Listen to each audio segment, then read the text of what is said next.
Honorable Dr. Poonam Singh, distinguished guests from the World Health Organization, ladies and gentlemen, members of the media, thank you so much for inviting me here today on this very momentous occasion. May I, at the outset, Dr. Singh, thank World Health Organization for considering me as your ambassador for the Southeast region. It's an appointment that I most humbly accept. Thank you.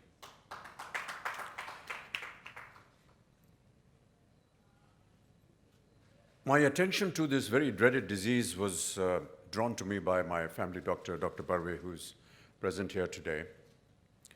He came across to my house with a group of fellow doctors and for the first time informed me about the presence of hepatitis B, what it was doing to society in general, and what needed to be done in order to cause prevention, detection, and cure. Hepatitis was something that I have spoken about personally, and I've always believed that if there is a campaign that needs to be propagated strongly, effectively, and if there is something personal that can be attached to that campaign, then I believe that the campaign has a greater value. As someone who has suffered and is still suffering from hepatitis due to a blood transfusion, and as someone who was detected with the disease many, many years later, thanks to Dr. Barve and his efficiency, I realized that how disabling something like this can be if it is not detected in time, and if cure towards this is not taking place, and if the message of what hepatitis actually means and how it can be detected and cured was unknown to me. But when I did find out through my various conversations with very efficient people in this region and connected with this campaign, I felt that I must work towards not entirely eradicating it, but at least making people aware of what hepatitis is. We saw a wonderful video just now of a gentleman, Mr. Karnani, talk about how he contracted the disease. And it could well have been me speaking there because that is exactly how I contracted hepatitis B. In 1982, I had an accident during the shooting of a film. There were about 200 donors of blood. I required almost 60, well, not really bottles, but packets, or I don't know what the exact word is, platelets, etc. And one of the donors of blood was carrying the dreaded hepatitis infection, which at that point of time was not detected because the Australian antigen hepatitis had just evolved about 3 weeks or 3 months before, and there hadn't been an awareness of its presence in the medical world, at least not in India at that point of time. I would urge the government of India to also include hepatitis in this most valuable campaign. Lend us your support. Put in the kind of money that is needed for the worker, not for us. We work pro bono. But for the workers who are going to go out in the fields and work and give this such serious consideration. You've heard the speaker before me from Geneva talk about the number of people that are getting affected by hepatitis, and it is equatable almost to some of the major diseases that are existing in the world today, whether it is HIV, whether it is TB or cancer. This is horrendous, but it can be cured if it is detected in time. I remember Dr. Barve and me went across to the United States of America to get a second opinion upon my hepatitis.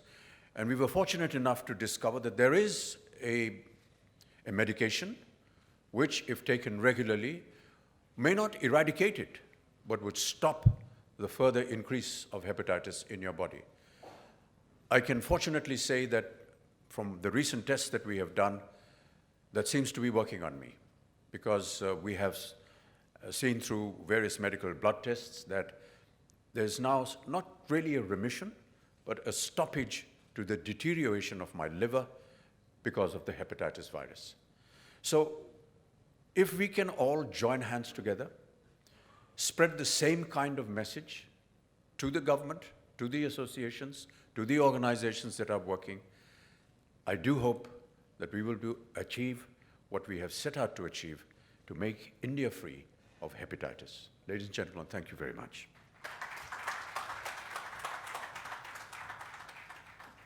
Please identify yourself first and then ask your question.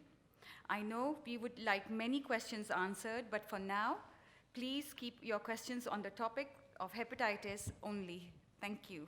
Sir, you've taken a very bold step in coming forward and telling people about this problem, this hepatitis, and telling about your personal life.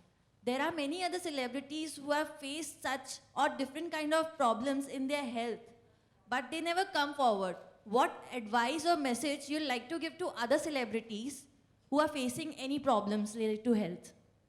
Yeah. There are two ways to look at it. One, whether you want to disclose your ailment or not.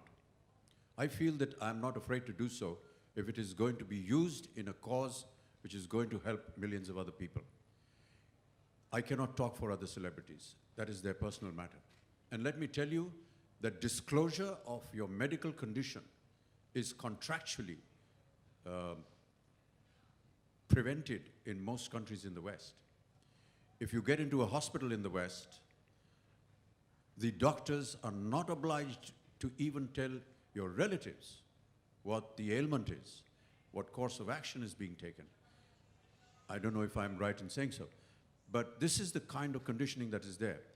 In India, it is not so, but I don't mind saying this because I feel that the best way to convey my voice and my face in being able to admit it myself would perhaps be a little stronger. I didn't do it for polio, but I'm doing it for tuberculosis because I'm also a TB survivor, and I'm also a somewhat hepatitis survivor. So I find it a lot easier to be able to talk about the disease because I personally go through it. And I'm able to explain to the people what to expect and what to do. Because if I'm standing and able to answer your question, then obviously whatever has been done to me with regard to hepatitis is working.